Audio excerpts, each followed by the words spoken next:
Hello, agentpreneurs, and welcome to today's episode of the Daily List Report. We've got an amazing guest on today. We've got Rachel Adams Lee. She is a realtor, she's an author, she's a speaker, she's a coach. She's another one of these amazing people that have been kind enough to come on this show and share their knowledge and understanding of, in her case, kind of how this industry has changed. She started by knocking on doors, and I know that's something that a lot of you are deathly afraid of, right? But we're going to talk about that transition into a lot of, the current technologies that she's using around social media, Facebook Live, and other forms of lead generation, which is where most of her business comes from today. While we're here, and I got a couple things up on the screen for you right now. One is I've got her YouTube channel, so Rachel Adams Lee. Again, the links of this are below. Make sure you subscribe. She's got a ton of good content, a great following there. I've also got her Facebook page up here, a ton of followers on Facebook. We're going to talk about how all of these, inclusive of here, Instagram, Rachel Adams Lee, at Rachel Adams Lee. Again, links are below. Definitely follow her here.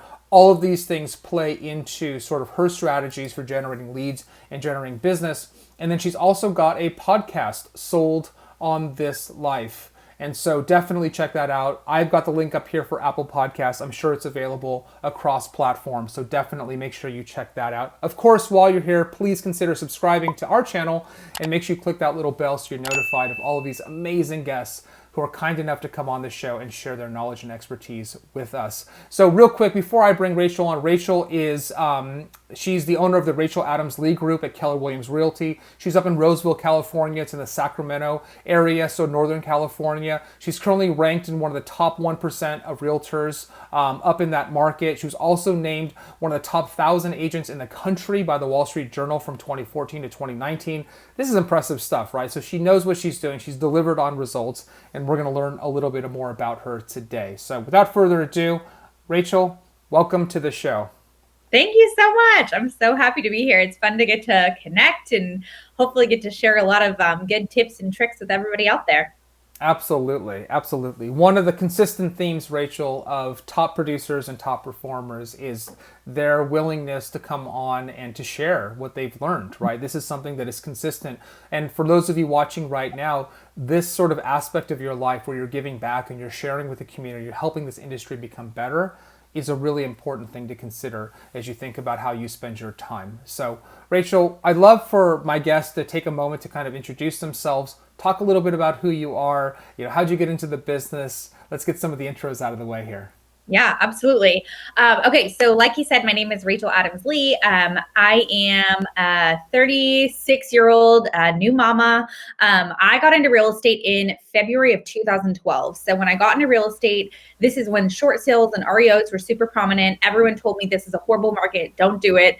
But you know what? I was working a full-time job at the time. I was sitting behind a real estate office desk, unlicensed. I was running a brokerage as an office manager, and I was seeing all these paychecks coming through, and they were so much more than I was making. Now, my grandma was in real estate. My dad was a real estate broker for 42 years. And I always said I would never, ever go into real estate. Of course. Right. Famous last words from a kid. Yes. But I found myself managing an office. And at that point in my life, I was in a really unhealthy marriage. I was married to a guy who was 80% disabled, but 50% was PTSD from the Marine Corps. So I spend my days, cheering up these agents, brightening their day, because we all know not every day is shiny in real estate. And then I spend my nights like crying myself to sleep and in support groups for veterans' wives. And wow. It's like I knew there was more for my life. I knew that I was tired. People say like they're paycheck to paycheck. I was paycheck behind a paycheck, right? And I lacked self-confidence. Like it was just a challenging time in life. And I heard about this real estate course coming up called Bold. And they said it was kind of like a sales course, but also like personal growth. And I'd never really dug into personal growth. So I decided I was going to go to that class. I went to the first step of it. It was $800 to do the course. And I'm maxed out on credit cards. Like big decision, yeah. Yeah. And so I heard this quote when I was sitting in the room that changed my whole world. It was change the way you look at things and the things you look at change. Right? Change the way you look at things and the things you look at change. So I was always kind of in the scarcity mindset that I couldn't quit that job because it was safe, even though at the time it was $15 an hour. So it wasn't great money, but I could count on that money, Right. And then I shifted the mindset to abundant. And it was like, what if I really bet on me, right? Then there's no cap on how much money I could make, and I create my own destiny. but I didn't have $800 and all my credit cards were maxed. And oddly enough, a home inspector came up to me and he had called on the office that I worked on. And he said, Rachel, because everyone left, I was crying in the room by myself. Like Yeah. everyone, the course was over and I'm just like waiting. And I needed to take this course, but I didn't have the money. And this home inspector came up to me and he was like, I see something in you. I'm going to pay for this class for you. And you can pay me $200 out of every closed transaction.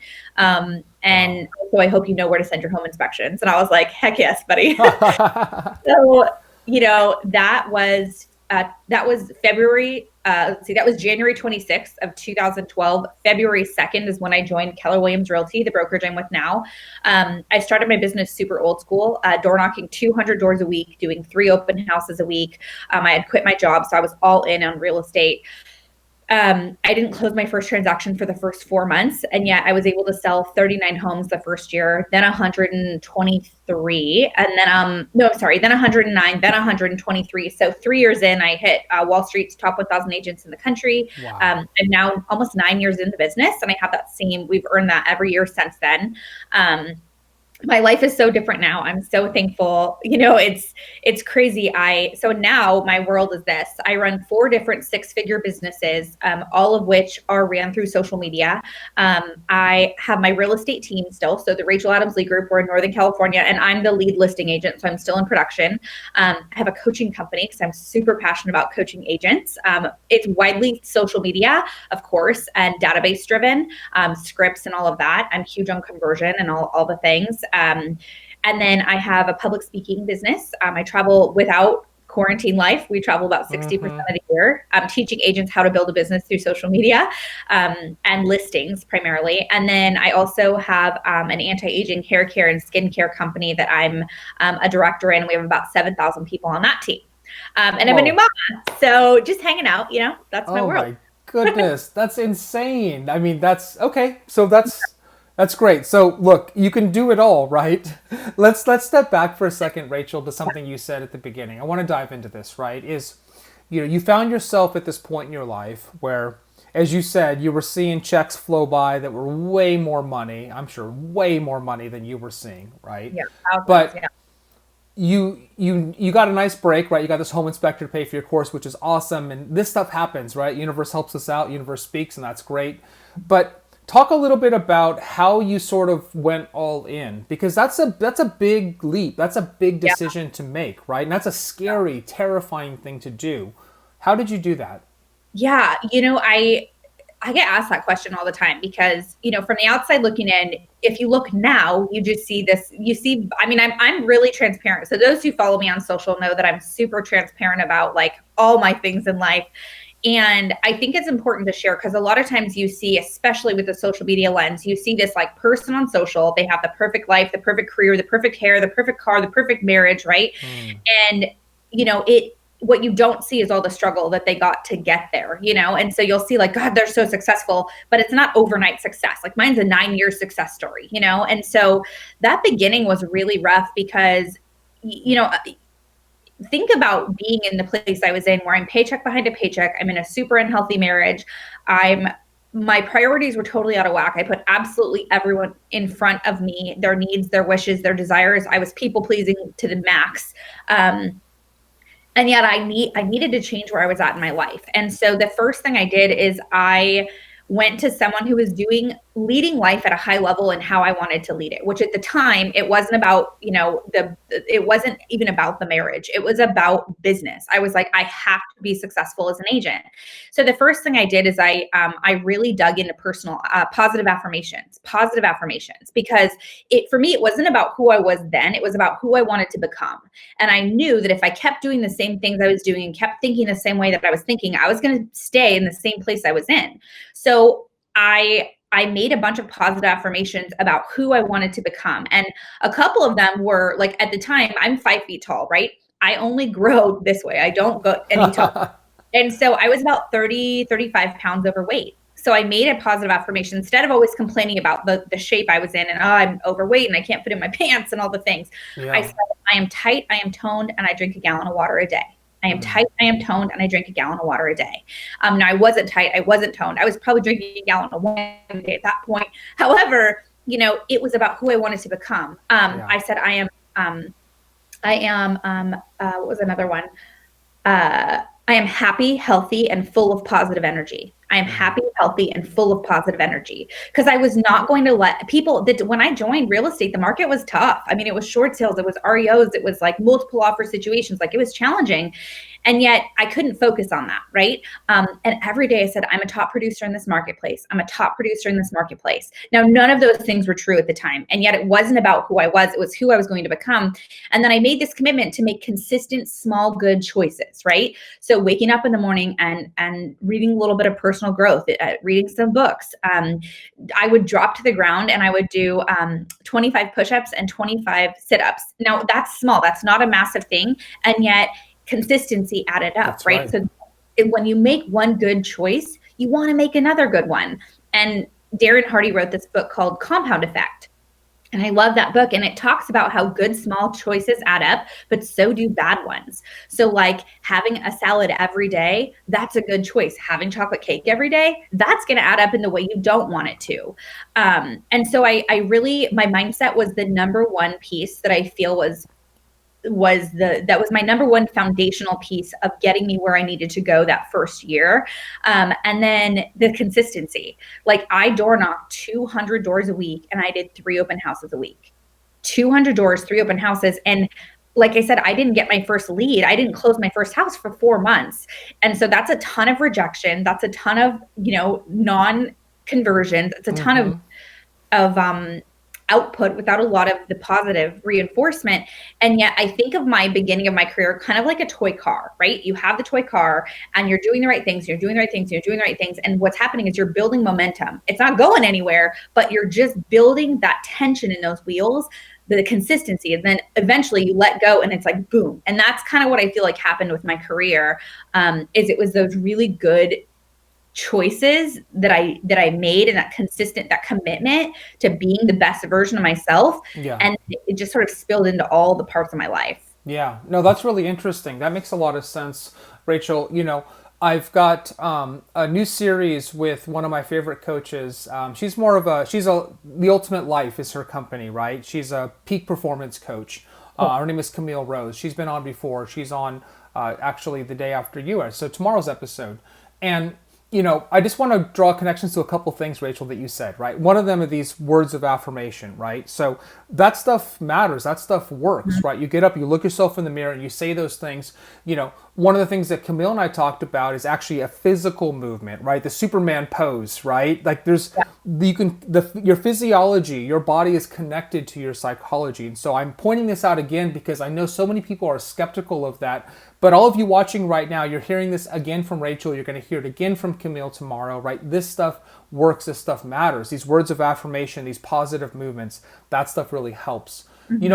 Rachel, what's interesting here, and I think that analogy of those cars that you pull back is a fascinating one, right? I never really thought of it like that, right? But you're building this momentum that may actually feel backwards. Does that make sense? So I think that analogy actually works in multiple ways, and then you spring forward. But if I'm just some agent out there in the country watching right now, I'm like, okay, Rachel, right? Yeah, it took you 4 months to get to your first one, but then you did 30 something and 100 something in your second year. How do you go from 0 to 100 transactions over a 2-year period? That's insane. So I agree, from the outside looking in, it sounds crazy, but you have to think, like, I started with not knowing how to do a listing presentation. I didn't have scripts. Like, I started exactly where a lot of people probably are right now, but I made a commitment. So what I did is I started doing script practicing. And I actually have a YouTube video on how I started. Like, I have the YouTube videos on everything because I'm such a passionate believer in paying it forward to our industry. But I learned how to embrace scripts because I didn't have the confidence, because I'd never sold houses. I didn't have the listing presentation. I certainly didn't have the past sales. But I joined a brokerage that had sales. And so I made a commitment to practicing scripts 7 days a week. 7 days a week, learning scripts and practicing them. And that way, even though I didn't have necessarily the sales, I had the skill set, because no matter what they said, I had an objection handler to show them how I could help them and why I could help them and why now is the right time to sell and why now is the right time to purchase, right? So I really fine-tuned my skills, and then I joined a brokerage that had the systems. And I wasn't afraid of asking people. Like, I knocked on the doors of top producers and I said, I want to do what you're doing. Like, can I shadow you? I'll go unlock doors for you. I'll do anything you need. I will be your slave. Like, just teach me your ways. You'd be surprised what happens if you just ask. You just have to ask. And I found that flattery is a very important thing. So like, I would do my research ahead of time and I would fluff up that ego, something fierce. And then like, can I help you? You know what I mean? And so I started with script practice, and then I really fine-tuned my listing presentation, my buyer presentation. I practiced in the mirror. I practiced in my car. I practiced on my friends. I practiced on my family. Wow. I have a saying that you don't practice on paying clients. So I practiced on other people until I felt confident with it, until I felt confident with my objection handlers. And then my first hire was a transaction coordinator because I realized I had about like 4 or 5 transactions at the same time. And I forgot to unlock for an appraiser on one. And then I forgot what happened. There was something else with the home inspection. And so I forgot to show up for a home inspection. That was it. Whoops. And so I realized that my standard of service was dropping. And so my first hire was a transaction coordinator. So they would dot all the I's and cross all the T's. And then the next hire was a showing assistant. And that showing assistant is how I went from the 39 to 109. Is it okay if I kind of share that? Please do. That'd be great. Yes. So the showing assistant was like my game changer in my business. And a lot of people might not be familiar with this. So I kind of want to break it down for you. So my misconception, I'm like, I can't hire someone to show property because they want to work with me. When they hire me, they work with me. That's right. What I learned is they're not wanting to work with me. They're wanting to work with the standard of service that I represent. I'm going to say that one more time. They want to work with the standard of service that I represented. And so what happened is I would be in a buyer appointment, and I would have my showing agent, Joe, in that appointment with me.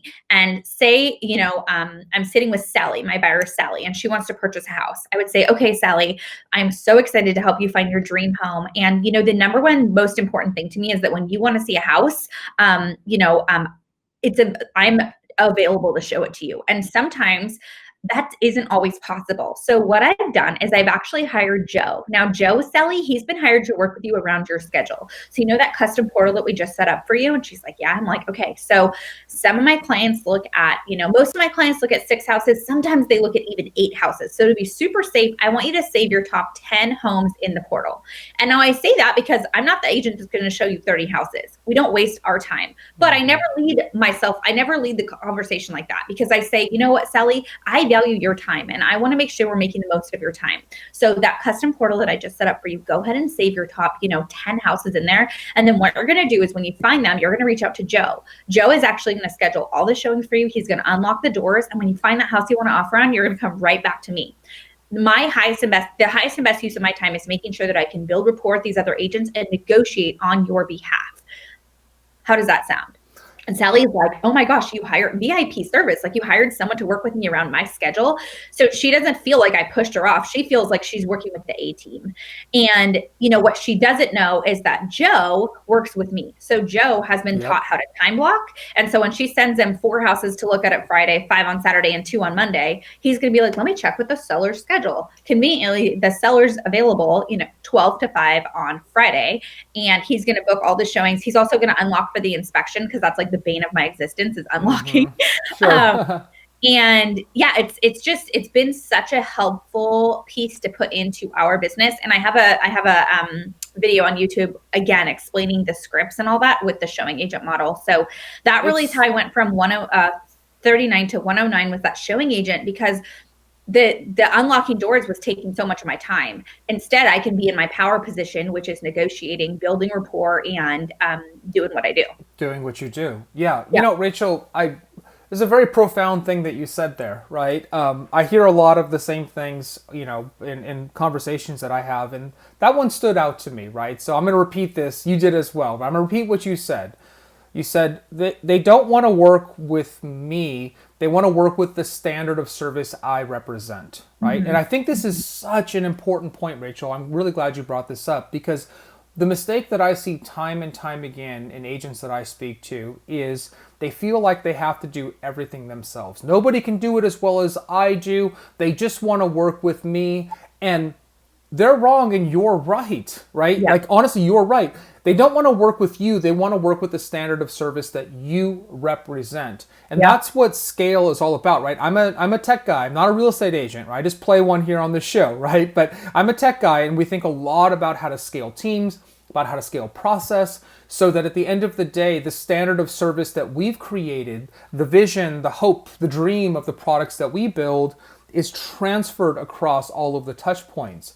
And that's what you're talking about there. And I just think that that is such a critical point. And I'm glad you mentioned it because you are 1,000,000,000% right on that. So thank you for saying that. You bet. So let's do this, Rachel. Let's transition a little bit here, right? So we've established sort of the early part of your career. And I want to call out one more thing, just so everyone's clear, is you clearly paid your dues. This wasn't luck. This wasn't happenstance. This was, in a sense, engineered. You did your script practice. You tried it on everybody except the client. Love that thought there. You knocked on 200 doors a week. You did 3 open houses. Like, you did the work. You paid your dues. Yeah. Talk to me now and talk to all of our agentpreneurs out there a little bit about this transition from door knocking to sort of social media and this sort of virtual lead generation, if you will, which is, as I understand it, pretty much all of your business and the majority of your referrals come through your social channels. So talk about that transition and what you're doing there. So that's like my favorite thing to talk about, to be honest, because that's where the world's headed now. Like, it's, the thing is, there are, if you look at kind of how things are structured now, my realization really happened because when it was pretty early on in real estate. I was doing all these open houses, and every time I had an open house, I'd post it and I'd say, come see my open house, come see my open house. Now, reality was these weren't my listings, but perception is reality out there on social media. So everyone is like, who is this blonde girl and how does she have so much business? It wasn't my business, but they didn't know that. So they're like, well, she's probably pretty good at what she's doing. I should sell my house with her. And, my aha moment was with door knocking, I can talk to one person, but with social media, I can talk to thousands simply with the click of a mouse, right? And so I really started to dig into social media. Now, the first year when I really started to focus on it, I had 17 referrals from social media. Then I got 50 the next year. Last year, I had 131 referrals come through social, like 131 referrals. I mean, that blows my mind. And I've really built a business model around social media. And I kind of break down a couple of the main principles for how I did that. The first thing is, people say, do you have a personal page or a business page? Now, I use Facebook, Instagram, and YouTube. Those are my 3 platforms. Mm-hmm. Everyone kind of feels like they're like, what's your LinkedIn account and what's your, Snapchat and you're this and you're that. I'm like, I don't do that. I don't do TikTok. I don't have that. I know what I focus on and I choose my platforms. Now, I started with Facebook. Once I felt like I got that dialed, I moved on to Instagram. Once I got that dialed, I launched my YouTube channel, right? So I have a personal and a business platform on both, right? However, all 131 referrals came to my personal page. Why? Because people work with people they like and they want to know what you're doing. They want to know what you're reading, what you're eating, what your family's up to, right? They want to know you're a real human. And by the way, you just happen to be in the business of buying and selling houses. Right. And so my business platform is still important because that's where people can leave reviews and testimonials. And that's what Google is going to pull up. When you type in Rachel Adams Lee, Realtor, my business page comes up, not my personal page. And that's by design, right? Now, 80-20 principle. What am I talking about? 80% of what I'm talking about, it's personal. It's who I am. It's what I'm doing, what I'm reading, what I'm eating. It's what makes me tick, what I'm passionate about. 20% is going to be my business, only 20%. Now, a business post, like I just, on my stories on Instagram, right before we started, I have to the right of the computer right now, I have a piece of quiche that's getting cold that I'm going to eat when this is over. And then I have a light, and I just did a quick little boomerang showing people what I'm doing. Now, I'm not shoving down their throat, hey, I'm selling houses. And yet they know I'm consistent in what I do and how I show up. So they know that I'm in real estate. It's just, I don't always shove it down their throat. And that can be a business post. That can be your 20%, right? I could go on for so long. Like I have a social media model of how I built my business, but and I have YouTube channel and like so many different things. I know we don't have like all day on this. No, but it's okay. Go ahead, please. This is a great introduction, though I love the energy. So continue. I just like, with social media, it's really important how you show up. And so a lot of people say, like, what do I post about? What does that look like? And I tell them to start with writing down 1 through 5, because we're going to help you build a business model around social media. So you're going to write down 5 things you're passionate about. This is going to be your business model. Now, number 1, that's going to be the industry you're in. So whether you're in real estate or any other industry, you're going to write down your job as number 1. Then 2 through 5, that's up to you. It's who you are. It's what makes you tick. Maybe you like clean eating and working out. Maybe you like hunting and fishing. Maybe you like travel. If you're married and you have kids, hopefully you like them. They go down as one of your passions, right? Maybe, hopefully. And then you look at your business model and you say, okay, I've got 5 things to post about. When am I going to post these? Well, I'm going to tell you, it's like, how often am I posting? I want you to post 5 to 7 times a week. If you're using social as a business platform, 5 to 7 times per week. And you're going to be using your 5 passions. If you go on my Instagram, and you look at my grid, which the grid is your little squares, not the stories or the highlights, you literally see me go through my passions. Boom, boom, boom, boom, boom. Boom, boom, boom. You see all the things I'm passionate about, and you'll literally see me talk about my real estate business, my shampoo business, my kid, my husband, healthy marriage, inspiration, positive body image. Like, you'll see the passions that I have. And it's really helpful. And then how often do you post? Well, not how often, when do you post?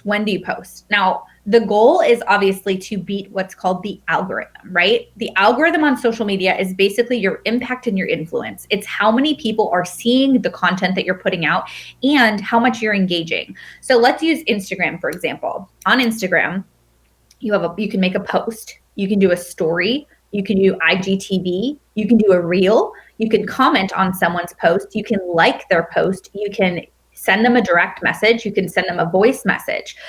Those are 8 examples of using a platform. Doing those different things are going to hit the algorithm in a positive way so that Instagram's going to say, yep, she's doing the right things. Let's give her views. Let's have people see what she's doing. If you're only posting and you're not actually using the platform to engage, Instagram is going to limit who can see what you're doing.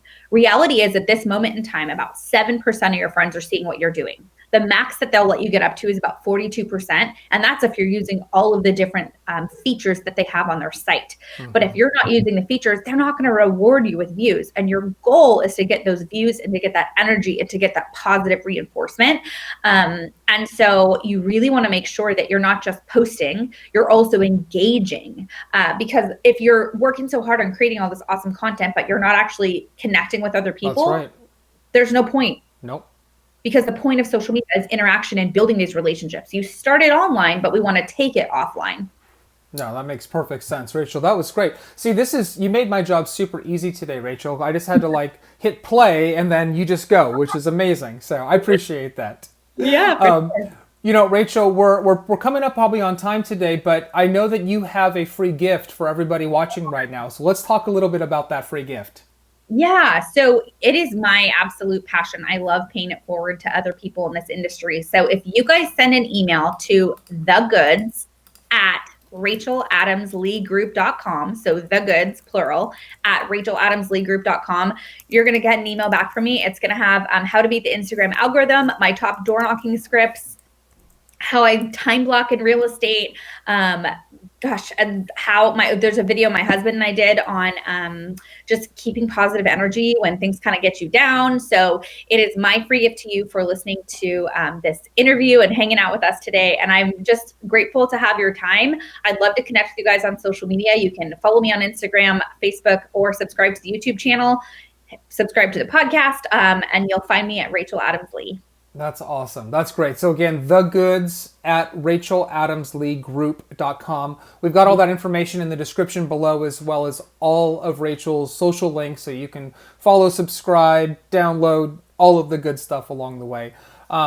Rachel, I appreciate you doing this. You've shared, I think, from my opinion, having now interviewed a couple hundred people just this year, a pretty unique perspective on a few of the pieces here. And I'm going to go back to this again just because I love it so much, Rachel. It's like they don't want to work with you. As I'm talking to you agents now. They don't want to work with you. They want to work with the standard of service that you represent. And I think that is a reframing and a slightly different mindset, which is going to be a very empowering thing. So, Rachel, thanks so much for taking the time to do this and to be here today. It was an honor to interview you and to talk with you. And thank you so much for giving back here to the community. It's so my pleasure. Thank you for having me. Absolutely. All right. Bye, Rachel. Yeah. Okay, well, there you have it. So again, all the links are below. I think that was a great conversation. A couple things that stand out to me. Number one is she paid her dues, right? She was pounding the pavement, right? Literally, right? She was testing these scripts and objection handling. She was fearless, frankly, in going to build relationships with people and asking for help. And she's absolutely right about that, is that you have some top agents in your office that you think are too busy for you. They don't care about you. Sometimes you just have to ask, right? And you have to put yourself in a position to add value. And as she said, she's like, I'll do anything. I'll open the doors. I'll whatever you need. That's the right mindset to go into. And then going from 0 to 30 plus to 100 plus to this Wall Street Journal top 1,000 list pretty much every year since, 2014 or so. That's pretty remarkable. And so I think there's a lot that you can learn from her. I do love what she talked about, sort of her playbook for Instagram, just as one example. And you can absolutely see that when you go to her Instagram. So definitely follow her there. So that's it for today. I think this was a great show. I hope you all liked it and appreciated it. Of course, while you're here, subscribe to our channel as well and click that little bell so you don't miss any of these great episodes. And until tomorrow, be safe, be healthy, be happy, and get after it. We'll talk to you soon. Bye.